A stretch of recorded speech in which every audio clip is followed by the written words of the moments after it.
Okay, we are going to be walking through homework 3, AR tracking and 3D reconstruction. So first, we calibrated our mobile device with the standard checkerboard. We collected some reference images next to an object we want to 3D reconstruct. Here are some of our reference images, some of our captured images. So we have a reference image, the object we want to reconstruct, several different angles. Next, we wanted to compute the pose of the camera relative to the reference image. So we're going to do so by finding features in the reference image where each circle here is a feature. We're going to go ahead and find similar features in the captured image and compute a rotation and translation between those points. We overlay our cube here to kind of see how well we did. You can see it's slightly off, but that's okay. And we did this for each of our captured images. Next, we wanted to compute the relative pose between cameras.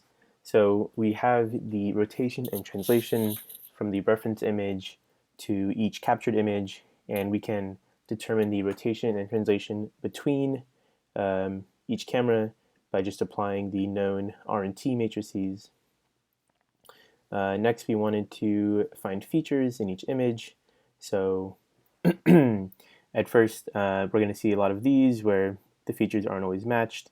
Next, we're going to try and filter bad features by only keeping those that satisfy the epipolar constraints, which is essentially saying they satisfy this equation here, where x1 and x2 are features in each image that we construct from the pixel positions and the intrinsic camera values.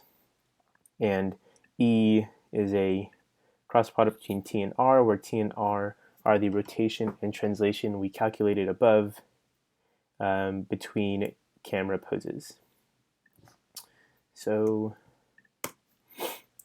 here we're going to see a lot of features, and then we'll see them get narrowed down as we only keep those that satisfy the epipolar constraints. And each image, you can see the features get narrowed down. Next, we were going to only keep features that show up in at least 4 images. So again, you're going to see the number of features go down, kind of narrowing down a better set. We're going to compute the depth for each feature since we only currently know the XY position, and we assume Z is 1.